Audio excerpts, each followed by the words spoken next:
Ma fille est rentrée à la maison en pleurant après un événement scolaire. Sa prof lui avait dit « Tu es comme ta mère, une moins que rien ».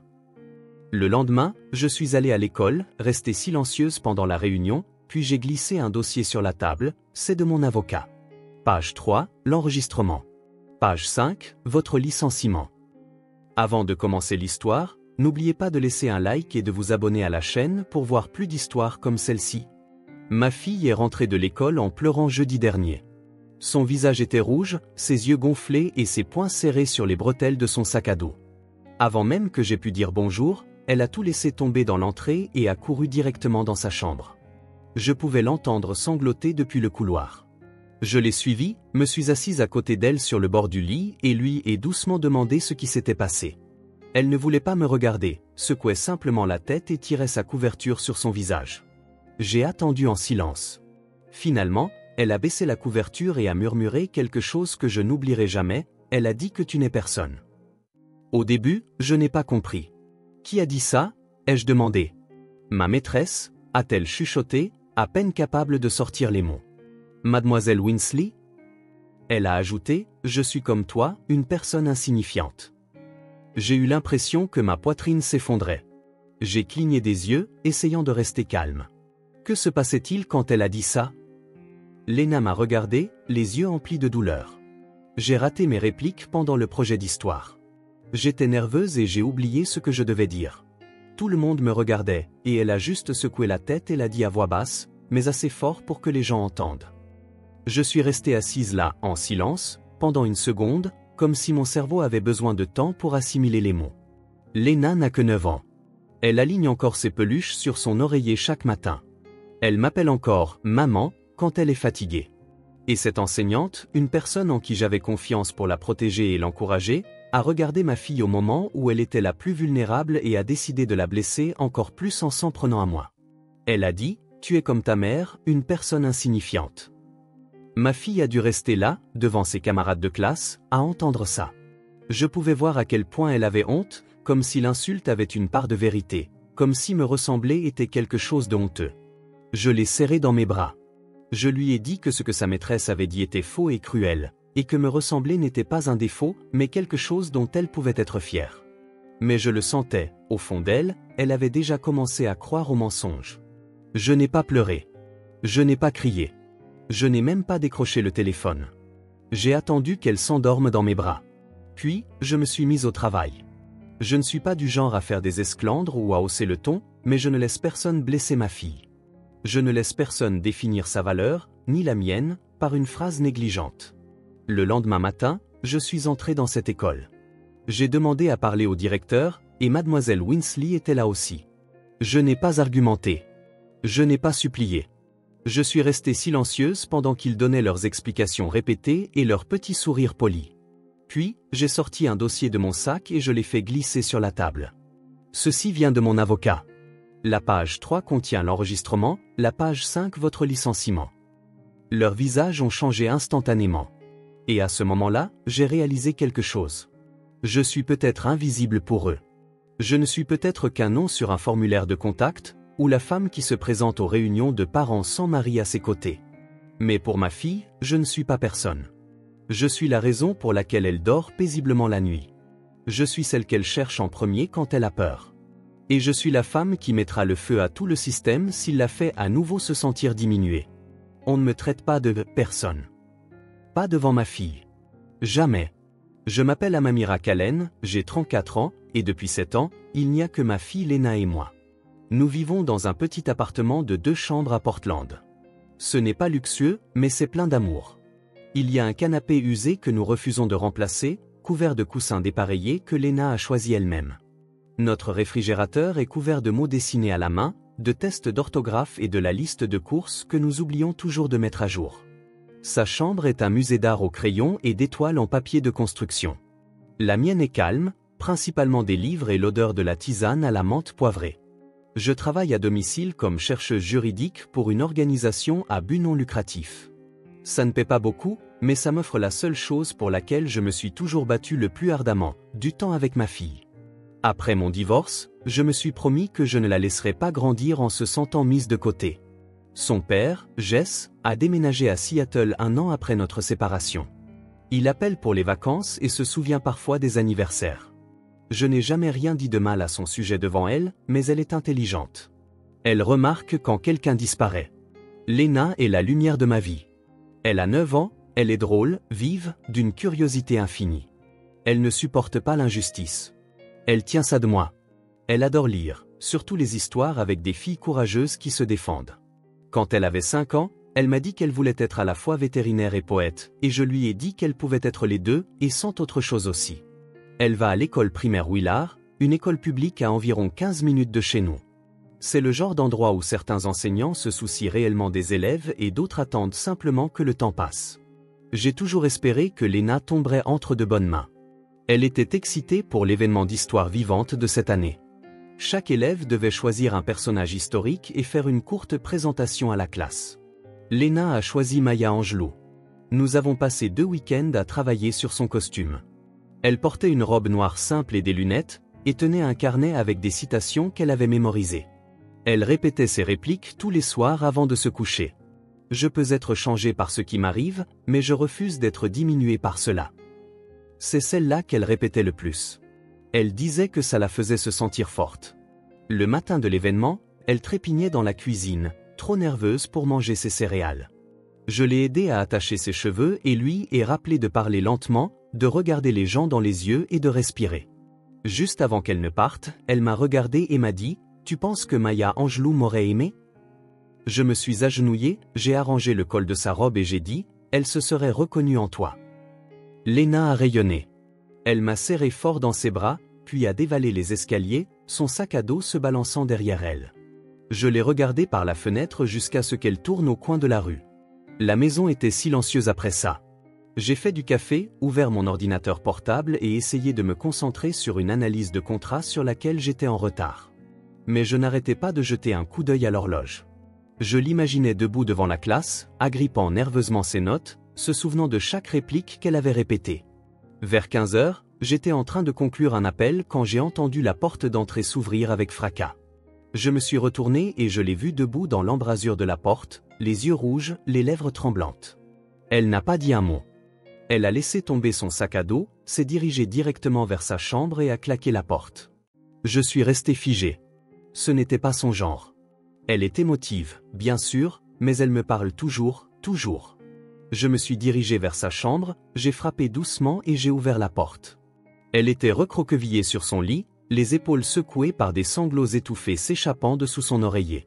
C'est là que l'histoire commence vraiment, non pas avec ce que j'ai fait ensuite, mais avec la façon dont je l'ai tenue dans mes bras, dont je l'ai écoutée, dont j'ai demandé encore et encore ce qui s'était passé jusqu'à ce qu'elle me le dise enfin. C'était sa maîtresse, Mademoiselle Winsley. Elle avait dit ces mots à ma fille, devant ses camarades. Des mots destinés à blesser, à humilier, à réduire au silence. À ce moment-là, quelque chose a basculé en moi. Je ne savais pas encore exactement ce que j'allais faire, mais je savais ceci, je ne laisserai pas ce moment définir Lena et je ne laisserai pas cette femme s'en tirer indemne.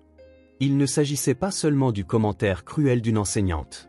Il s'agissait de ce que cela signifie lorsque les adultes oublient le pouvoir qu'ils ont sur l'esprit d'un enfant. Il s'agissait de ce qui se passe lorsque quelqu'un essaie d'écrire votre valeur avec la voix de quelqu'un d'autre. Et je n'allais pas laisser faire.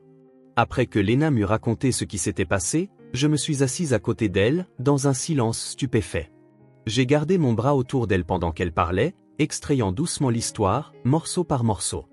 Elle m'a parlé de la salle de classe, de son excitation initiale, de la nervosité qu'elle ressentait en se tenant devant tout le monde. Elle avait répété ses répliques tellement de fois qu'elle pouvait les réciter à l'envers, mais quand son tour est enfin arrivé, quelque chose en elle s'est figé. Sa gorge s'est nouée et son esprit s'est vidé. Elle a essayé de surmonter cela.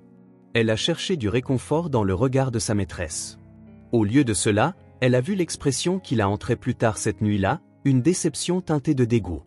Selon Lena, Mademoiselle Winsley a soupiré, secoué la tête et dit, assez clairement pour que d'autres entendent, « Tu es comme ta mère, une personne insignifiante. » Le mot « insignifiante » s'est logé dans ma poitrine comme une pierre. Ce n'était pas seulement l'insulte, c'était à qui elle l'avait dit et comment. Ma fille avait été humiliée alors qu'elle se tenait seule devant ses pairs, et non pas par un autre élève, mais par l'adulte dans la pièce, celle qui était censée l'encourager, la soutenir, la protéger. J'ai demandé à Léna ce qui s'était passé ensuite. Elle a dit que quelques enfants avaient ricané, qu'une fille avait essayé de lui murmurer « ça va », mais qu'elle n'avait pas répondu. Elle a terminé ses répliques d'une voix tremblante, s'est assise et est restée silencieuse pour le reste de la journée. Elle n'a rien dit à personne. Elle avait honte. C'est ça qui faisait le plus mal. Qu'une enfant de 9 ans porte ce genre de honte, ne sachant même pas quoi en faire, supposant simplement que peut-être la maîtresse avait raison, peut-être qu'elle était comme sa mère, peut-être que c'était une mauvaise chose. Je l'ai couchée tôt ce soir-là. Je l'ai laissée dormir dans ma chambre, ce qu'elle n'avait pas fait depuis plus d'1 an. Elle serrait sa tortue en peluche et m'a demandé si elle avait tout gâché. Je lui ai dit la vérité, elle n'avait rien fait de mal et la seule qui devait avoir honte était sa maîtresse. Après qu'elle se soit endormie, je suis restée assise sur le bord du lit pendant un long moment. Je voulais hurler. Je voulais prendre d'assaut l'école et exiger des réponses. Mais je savais que la colère ne réglerait rien. La rage ne la protégerait pas. Je devais faire cela de la bonne manière, de manière durable. Alors, je me suis levé, j'ai pris mon ordinateur portable et j'ai commencé à travailler. J'ai consulté le site web de l'école Willard. J'ai trouvé leur code de conduite, leur annuaire du personnel, leur formulaire d'évaluation des enseignants. J'ai pris des notes. J'ai recherché la politique du Conseil de l'éducation de l'État de l'Oregon sur la faute professionnelle des enseignants et la violence verbale. J'ai examiné les cas récents et les plaintes dans les systèmes scolaires publics. Je savais comment faire. J'avais travaillé dans la recherche juridique pendant près d'une décennie. Si quelqu'un pouvait monter un dossier, c'était moi. Mais je ne voulais pas de vengeance, je voulais que des comptes soient rendus. Plus je lisais, plus je me sentais dégoûté. J'ai découvert que mademoiselle Winsley enseignait depuis plus de 15 ans, avait des évaluations de performance élogieuses et était souvent louée pour sa discipline et sa structure. Mais aucune de ces évaluations ne provenait de parents, aucune n'était basée sur la façon dont elle traitait les enfants qui avaient des difficultés, qui se figeaient ou qui ne correspondaient pas au moule. J'ai décidé de contacter une autre parente, Rosa Marcato. Son fils Julien était dans la classe de Léna. Je lui ai demandé s'il avait dit quelque chose à propos de l'événement. Elle a hésité, puis a admis que Julien avait mentionné quelque chose de bizarre à propos de ce que la maîtresse avait dit à Léna. Rosa m'a laissé parler à Julien par haut-parleur. Il a répété, presque mot pour mot, « Tu es comme ta mère, une personne insignifiante ». Mes mains tremblaient quand j'ai raccroché. Ce n'était plus seulement l'histoire de ma fille. Il y avait un témoin, un récit concret. J'ai demandé à Rosa la permission de documenter la conversation et lui ai dit exactement ce que je comptais faire. Elle a accepté. Elle m'a dit que son fils se sentait mal à l'aise avec cette enseignante depuis un certain temps. J'ai ouvert un dossier sur mon bureau intitulé « Affaires scolaires Léna ». J'ai tout sauvegardé, capture d'écran, déclaration, documents de politique du district. J'ai contacté une de mes amies, Tara, qui travaillait dans un petit cabinet d'avocats au centre-ville. Elle m'a proposé de m'aider à rédiger une plainte formelle et à inclure une lettre juridique à l'école. Cette nuit-là, j'ai tout imprimé. J'ai relu chaque ligne 2 fois. Je n'arrêtais pas de penser au regard de Léna quand elle avait prononcé ces mots, à la façon dont sa voix s'était brisée. Je n'allais pas laisser cela devenir son premier vrai souvenir de prise de parole en public. Le lendemain matin, je me suis réveillé avant le soleil. J'ai préparé mes vêtements, brossé les cheveux de Léna et embrassé son front. Je lui ai dit que je l'aimais et que je croyais en elle plus que tout au monde. Puis j'ai préparé mon sac avec un simple dossier et je suis sorti. Le bâtiment de l'école avait l'air ordinaire ce matin-là. Les enfants entraient avec des sacs à dos surdimensionnés et des visages endormis. Les parents discutaient en petits groupes près de l'entrée, et les membres du personnel se saluaient comme si c'était un mardi comme les autres. Mais pour moi, cette marche à travers les portes d'entrée était délibérée. Chaque pas que je faisais était contrôlé, chaque respiration régulière. Je n'allais pas crier. Je n'allais pas m'effondrer. J'avais quelque chose de mieux que l'indignation. J'avais des preuves, la vérité, et la dignité de ma fille à protéger. Quand j'ai accompagné Léna à sa classe, je me suis agenouillé à côté d'elle et j'ai lissé le pli de sa manche. Elle n'a pas souri comme d'habitude. Ses yeux portaient encore ce poids de la veille. J'ai embrassé le sommet de sa tête et j'ai murmuré. Aujourd'hui va être une bonne journée, je te le promets. Elle a hoché lentement la tête et est entrée dans la pièce sans un mot. Je me suis retourné et me suis dirigé directement vers le bureau. La secrétaire, une femme nommée June qui avait toujours été polie d'une manière distante, a levé les yeux de son ordinateur. Puis-je vous aider? J'aimerais parler au principal demain. J'ai quelque chose qui doit être traité immédiatement. Elle a cligné des yeux, puis a hoché la tête et a décroché le téléphone. En quelques minutes, j'étais assise dans la petite salle de conférence juste à côté du couloir principal. Les murs étaient tapissés de projets artistiques d'élèves et de photos d'anciennes journées sportives. Cela ressemblait à n'importe quelle autre salle d'école, mais le dossier entre mes mains donnait à l'espace un nouveau poids. Le principal Edmin est entré le premier. Il avait la cinquantaine, un homme au visage calme qui parlait toujours comme s'il essayait de n'effrayer personne. Je me suis levé et lui ai serré la main. « Mademoiselle Callen » a-t-il dit, « de quoi s'agit-il » Avant que je puisse répondre, Mademoiselle Winsley est entrée dans la pièce. Elle semblait complètement imperturbable. Elle m'a adressé un sourire crispé, comme si nous allions discuter d'un problème mineur d'emploi du temps. Je me suis assise sans la saluer. Le principal s'est éclairci la gorge. « Alors, vous avez mentionné que c'était urgent. Que se passe-t-il » J'ai pris une profonde inspiration, ouvert mon sac et sorti le dossier cartonné. Je l'ai posé sur la table devant eux et l'ai fait glisser sur la surface polie vers le principal Edmin. « Ceci vient de mon avocat », ai-je dit calmement. La page 3 est une transcription d'un enregistrement d'une conversation entre deux élèves. L'un d'eux est ma fille, l'autre est un camarade de classe qui confirme que lors de l'événement d'hier, Mademoiselle Winsley a proféré une insulte personnelle à mon sujet à mon enfant devant ses pairs. Aucun d'eux n'a bougé. La page 4 est une copie du code de conduite de votre propre district. Section 2, article 7, décrit le comportement professionnel et la sécurité émotionnelle. Le comportement en question viole 3 clauses distinctes. Toujours rien. La page 5 est un projet formel de demande de licenciement. Elle comprend les preuves, un résumé des déclarations de témoins et les noms de ceux qui sont prêts à confirmer ce qui a été dit.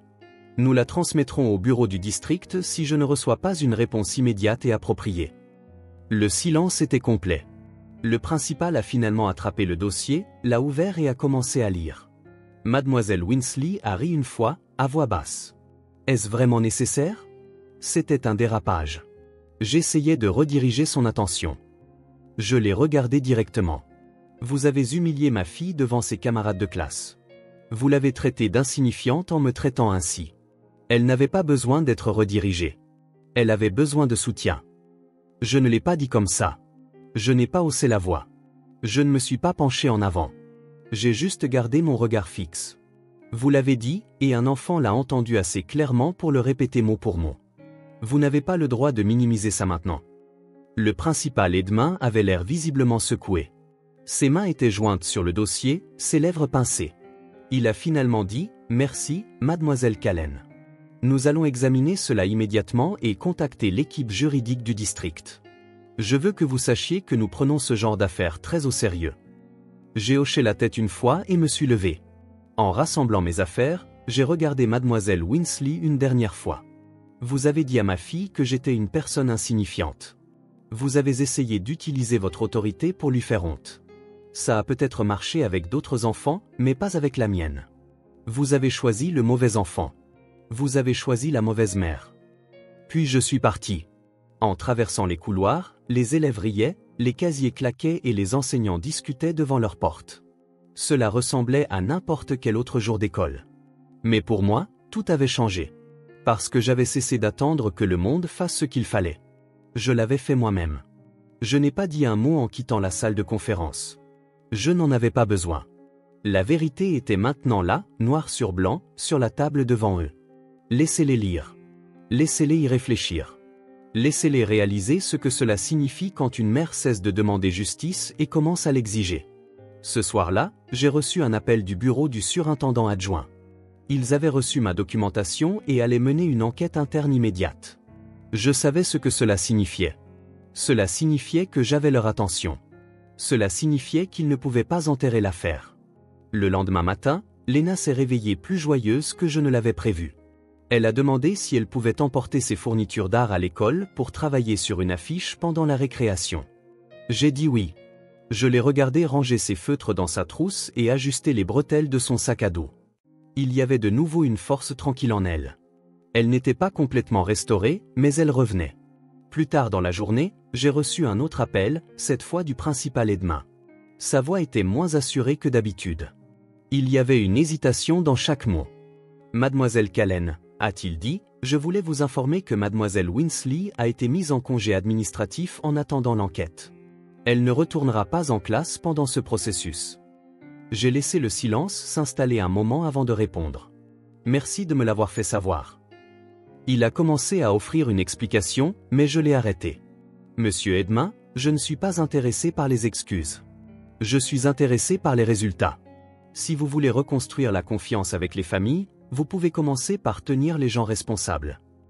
Il a marqué une pause, puis a simplement dit « compris ». À la fin de la semaine, un enseignant remplaçant avait pris en charge la classe de Léna, un homme aimable nommé Monsieur Drault. Il s'est présenté aux élèves avec un sourire chaleureux et la promesse que tout le monde aurait un nouveau départ. Quand Léna est rentrée ce vendredi-là, elle m'a raconté que Monsieur Drault avait demandé à chaque élève ce qu'il aimait faire en dehors de l'école. Léna lui a dit qu'elle aimait dessiner. Il lui a demandé si elle serait d'accord pour aider à décorer le tableau d'affichage de la classe. Ce soir-là, elle est rentrée rayonnante. Elle m'a montré les croquis qu'elle avait faits. Il y avait des étoiles, des animaux et une citation de Maya Angelou qu'elle avait écrite en grosses lettres violettes. Pourtant, comme la poussière, je m'élèverai. Ma poitrine s'est serrée en lisant cela. Elle n'avait pas abandonné son projet. Elle n'avait pas abandonné elle-même. Une semaine plus tard, j'ai reçu une lettre finale du district scolaire. Ils avaient terminé leur examen. L'audio et la transcription, ainsi que les déclarations de témoins corroborantes, étaient suffisants pour justifier une mesure disciplinaire. Le contrat de mademoiselle Winsley ne serait pas renouvelé. Son emploi était officiellement terminé. La lettre était rédigée en langage juridique, mais je savais ce que cela signifiait. Cela signifiait qu'il n'avait aucune marge pour la défendre. Cela signifiait que la vérité avait du poids. Je n'ai pas célébré. Je n'ai pas publié à ce sujet en ligne ni parlé aux autres parents à la sortie de l'école. Il ne s'agissait pas de vengeance ou de victoire.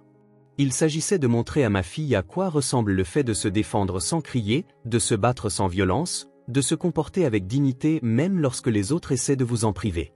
Plus tard ce mois-là, nous étions assises à la table de la cuisine après le dîner. Léna coloriait, la langue légèrement tirée alors qu'elle se concentrait pour ne pas dépasser les lignes. Sortie de nulle part, elle a dit « Maman, je pense qu'elle avait tort. » À propos de quoi ? Ai-je demandé. À propos du fait que tu sois une personne insignifiante. Je pense que tu es la personne la plus importante que j'ai jamais connue.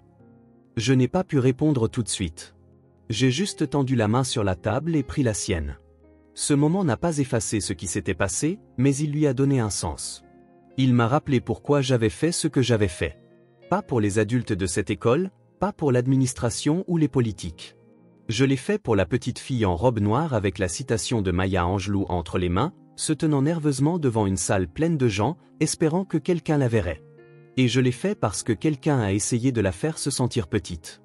Mais elle n'est pas petite, et moi non plus. La vie a repris son rythme, mais quelque chose en moi avait changé. L'année scolaire s'est poursuivie, les routines ont repris et l'incident s'est lentement estompé des conversations. Mais pour Léna et moi, les choses ne sont pas revenues à ce qu'elles étaient. Elles sont devenues meilleures. La confiance de Léna a commencé à se reconstruire, petit à petit. Son nouveau professeur, Monsieur Drault, était patient et attentionné. Il encourageait la créativité, sollicitait l'avis des élèves et s'assurait que chacun dans la classe se sent écouté. C'était un contraste frappant avec ce qu'elle avait connu auparavant.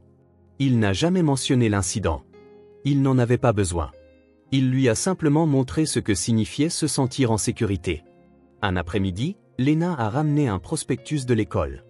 C'était pour une soirée conte. Parents et élèves pouvaient lire à tour de rôle à voix haute, partager quelque chose de personnel ou de significatif. Quand elle me l'a tendu, je m'attendais à ce qu'elle me demande si j'irais. Au lieu de cela, elle a demandé si nous pouvions lire quelque chose ensemble. J'étais stupéfaite. « Tu veux que nous lisions toutes les deux ?» ai-je demandé. Elle a hoché la tête. « Pouvons-nous lire Maya Angelou ?» Alors nous l'avons fait. Le jeudi soir suivant, je me tenais à côté de ma fille devant une petite foule assise sur des chaises pliantes, composée de parents bienveillants. Nous avons lu à tour de rôle des strophes de « Still Rise ». Pourtant, je m'élèverai. Sa voix était assurée. Elle levait souvent les yeux de son papier, balayant la pièce du regard comme si elle n'avait plus peur. Et quand nous avons terminé, les applaudissements ont semblé réels, ni bruyants ni forcés, mais significatifs. Quelques personnes se sont même levées. Après, un de ses camarades de classe est venu lui dire « C'était trop cool ». Léna a souri sans hésitation. Elle n'a pas cherché mon approbation. Elle l'avait déjà en elle-même. Ce moment a ressemblé à une conclusion. Non pas parce qu'il effaçait ce qui s'était passé, mais parce qu'il montrait le chemin qu'elle avait parcouru, le chemin que nous avions parcouru. J'ai beaucoup réfléchi à ce que mademoiselle Winsley avait dit, aux mots qu'elle avait utilisés si nonchalamment, personne, insignifiante. Un mot destiné à rabaisser, à réduire, à rendre invisible. Je pensais autrefois qu'être discrète ou modeste facilitait la sous-estimation par les autres. Mais maintenant, je connais la vérité. La force, ce n'est pas d'être bruyant, c'est d'être ancré. C'est de savoir qui vous êtes, même lorsque les autres essaient de vous redéfinir.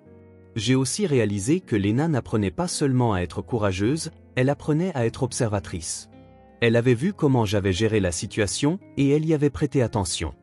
Non pas aux documents ou aux démarches juridiques, mais à la posture que j'avais gardée, à la façon dont j'avais refusé de répondre à la cruauté par la cruauté. Je lui ai appris que se défendre ne demande pas de la rage, juste de la détermination. Un soir, alors que nous nous préparions à aller au lit, Léna a demandé « Tu penses qu'elle savait qu'elle me faisait du mal ?» J'ai marqué une pause. Je ne sais pas ce qu'elle pensait, mais je sais qu'elle ne s'attendait pas à ce que tu te relèves. Elle est restée silencieuse un moment. Tu m'as aidé à le faire. J'ai souri.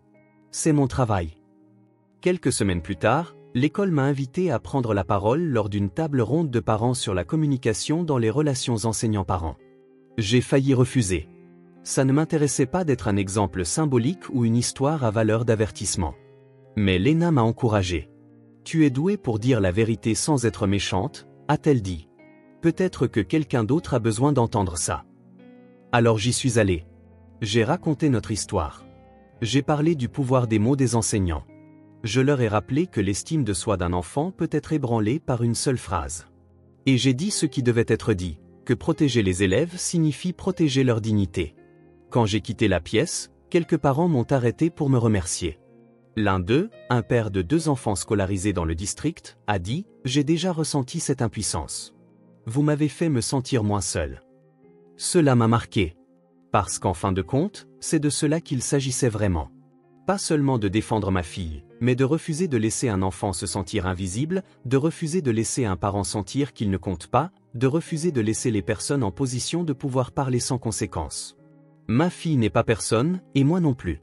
Nous sommes des personnes qui s'élèvent, et nous le ferons toujours.